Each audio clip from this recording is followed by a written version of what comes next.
Hi everyone, Brian Isaacs here with the Fanboy Factor. Once again, we're doing a new home entertainment review.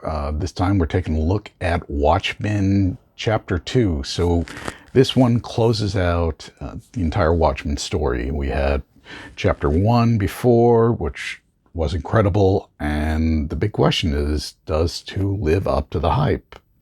It does. It stuck the landing. They did a really great job adapting this classic story by Alan Moore and Dave Gibbons and J. Michael Straczynski. He's a great writer. He wrote Babylon 5 and a bunch of other things. His run on Spider-Man is called, Incredible. Stories about that, which we can go into at a later time. But he's a great writer, and he was able to do a incredible adaptation of this massive 12-issue miniseries, the kind that every time you read it, you get something new. So he was able to bring it on home. It was wonderfully directed by Brandon Vitti, and again, it does a great job just casting everything. It's still got the same cast. Matthew Rhys is Night Owl, Katie Sokoloff, Silk Spectre, is it the second? Titus Weaver as Rorschach, Troy Baker as Adrian Vettit or Amadeus, Rick Wasserman as the comedian, Adrian Barbeau as Sally Jupiter, or the first Silk Spectre, and Michael Cervais as Dr. Manhattan. Once again, the animation, it looks like a comic book brought to life. They really captured Dave Gibbons' art in this, and it's amazing. From what I found out later on, most of the story is CGI'd. So that is one way they were able to capture it. They do include the Black Freighter story within here, and it's amazing how different it looks. It looks like an actual comic book from the 80s, which is pretty cool. But it does add to the story. Now, there were some very minor changes to the story. Some things removed a little, some things added, but it's still the same thing that you read in the book. It's a great adaptation. The only weird thing that I found is like there was no smoking or no sex. You saw, obviously Dr. Manhattan's been naked all the time. You saw Silk Spectre naked, but it's not like you really saw sex in the book. But the smoking thing is, I don't know why they did that. Minor. Again, an incredible job. Just brought it all home. It did what it was supposed to. This is a great adaptation. You Snyder cult morons, this is how it's done. Not the way Snyder did it, because he didn't get the story. He didn't understand the fact that these were like ordinary people, just happened to be in costume.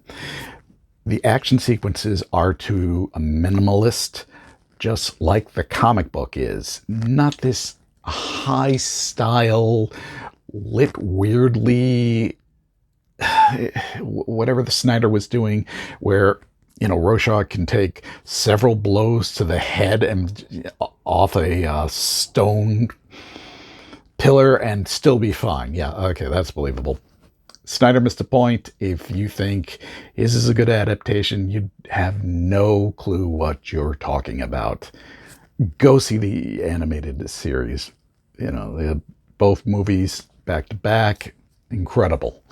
And there were some great extras that went along with this. First one was called Dave Gibbons and Watchmen Endgame.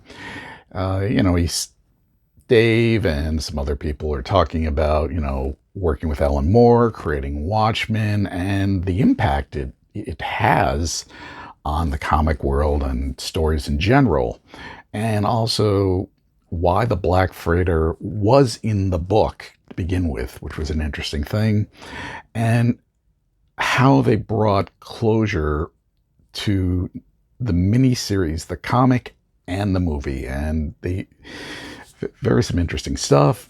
Next is the art of the adaptation, building to the final act. Several, people who worked on it talk about discussing on how to end the movie, but yet keep it true as much as possible to the book, which they do, and about hitting those key moments in the book and show them visually, because movies are more of a visual medium. And then designing Watchmen, which was really cool. It was Dave Gibbons once again talking about how he created the Watchmen characters and the look of the Watchmen's world. And he even talked about how he took the charlatan characters that the Watchmen are based on and changed them, and how their costumes look like the first round of heroes do look like Silver Age. A lot of inspiration from the Justice Society, and then the Silver Age heroes and how dark it was. And he also had the art director on how he and his team took Gibbons' art and had to render that into more of a 3D-ish model for animation. Again, incredible. You gotta see this. I just finished chapter 2. I am planning on going back now and watching them back to back, 1 and 2, because they're just amazing. This is how you do an adaptation. This nailed it. It was right out of the comics. Must see. You got to see it. It's just perfectly voice casted, perfectly stylized. It's nice flow to it. It's got all the extras that that you expect to get out of Watchmen, which is really great. Watchmen Chapter 2 is currently available on Blu-ray, 4K Ultra HD, and of course digital download. Get them where you normally get your movies. If you're interested, down below I'll have a link to where you can watch our review of Watchmen Chapter 1, so you can get a little bit more refresher on it. And as always, remember to like and subscribe. This way when we have new stuff coming out. As well as below, you'll find a link to all our social media links, so you can always stay in touch with us. Again, Watchmen Chapter 2, must watch, must buy. You got to have it for your collection. Highly recommend it. Well, thanks for watching all, and catch you next time. Bye now.